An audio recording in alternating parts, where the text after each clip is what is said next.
Hello, it's Cryptolyze. I hope you are well on this Thursday, 28 September 2023. It is with pleasure that we meet today to talk about EGLD, ELROND's crypto, or should I rather say MULTIVERSX. So as usual, we are going to dissect it into two parts. A fundamental part, we are going to come back to what the project is, to current events, and then we are going to project ourselves in the short, medium, long term on purchase prices, sales for EGLD, and it starts right away.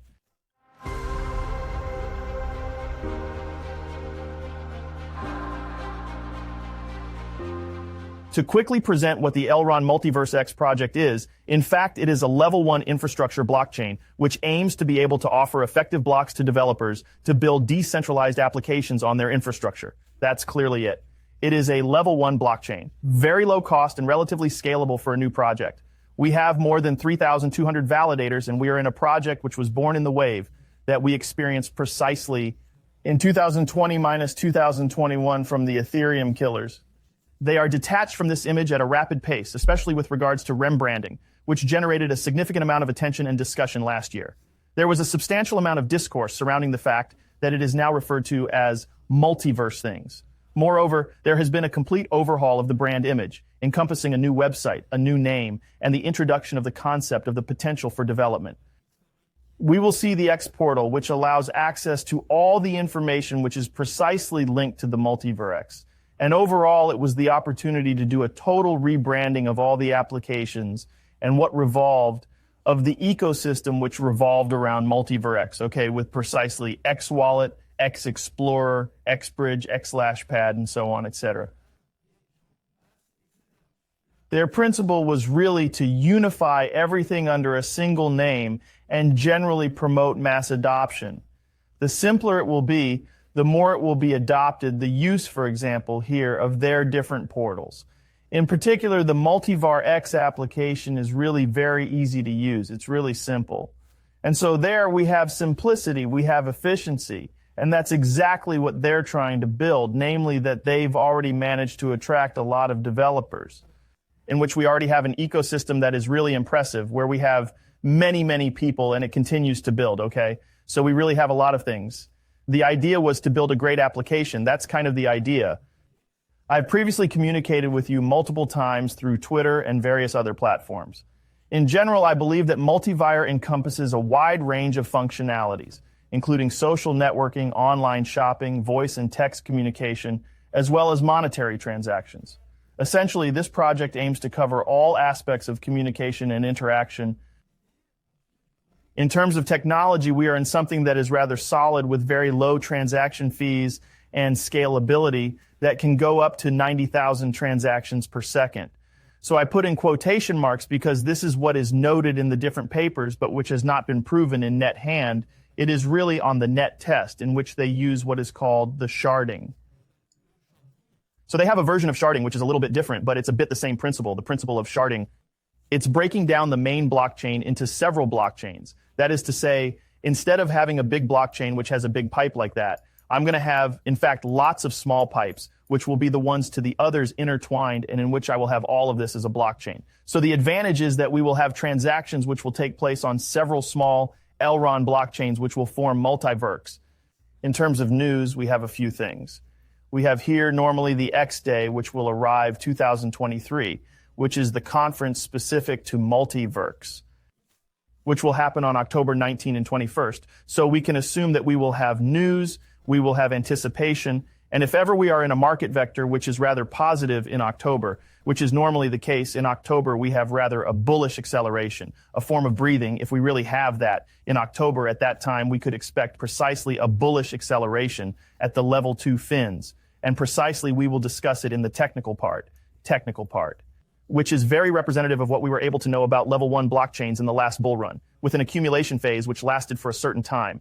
First acceleration phase in April 2021, therefore first phase of the bull run, breathing linked to the China ban, and then second phase of acceleration, which took place until November 2021, end of November 2021, in which afterwards we had the bearish breakout, which is done in 2 stages, in which we had the first impulse, retracement, second bearish impulse, and then we are in a form of lateralization, which is rather classic. We are currently in the sign of weakness, which is the lower part of an accumulation of week off. So we are in something really structured and classic. except that we are not really in a lateralization at the level of the EGLD.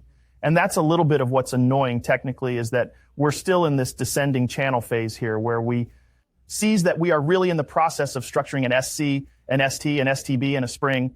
For me, I tend to tell you that we are going to continue to go down. I have no sign of a turnaround. The weeks that have passed, we see that we do not necessarily have a stabilization. Although the last word could say that we are almost flat because the candles have been systematically reduced, whether downward or upward. But for the moment, we are still in a bearish impulse. As long as we will not have a batch that will break out and which will be above the previous one, and a high which will exceed the previous one. Like something like that, with a low, we make a high which breaks, for example, the previous one. We are going to make a low which is above. And so at that moment, I revalidate with a new break. And in which at this, then, I will have something that will go like that. So here I will have a rather bullish sign, okay? This is not the case. We can clearly see that we have the highs which are always protected, whatever happens. For me, I'm not even sure that it's a high here in this area.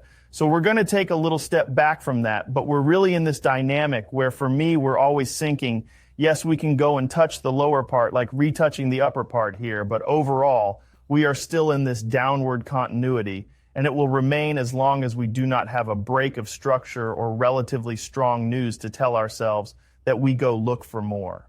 High, namely that I still have my target here for a descent in which we would retest the accumulation which gave rise to bullish acceleration. What are we working on here? The classic order block which had a delay with the breakout, retest, and bullish breakout. Well, it's normal that we have a form of lateralization here because we're breathing and we're going to potentially wait for an accumulation here before leaving. It's a little bit my idea. So for me, EGLD, I'm rather interested in this project, but at a really interesting price in which at that moment I'm going to wait for us to come down. Why really interesting? Because in terms of sales targets, we have several targets. So will we already be able to exceed the ATF?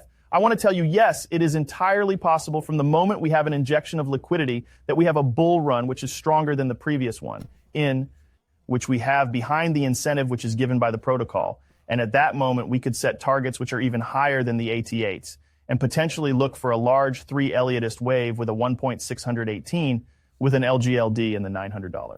But let's admit, we can't reach the ATH. What can we aim for as a target first? For me, we have a whole area that is above 215 in which we have a lot of people who are stuck. Clearly, between 215 and 300, we have a lot of people who are at a loss here, and in which we will have people who will reduce their exposure, people who will take their X10 compared to the current price, and therefore, inevitably, here we will have a structuring of massive profit taking. And there we will really potentially have to compensate for our exposure by saying to ourselves, okay, I will take perhaps more aggressive profits and subsequently support with the rest of the portfolio that I want to keep the bull run movement if we really break the ATH and have bullish momentum. There it will really be speculation which will come into play. And so at that point, we will have to monitor the influx of liquidity that we may have in order to be able to decide whether or not we continue to accelerate upwards. I hope you liked this video.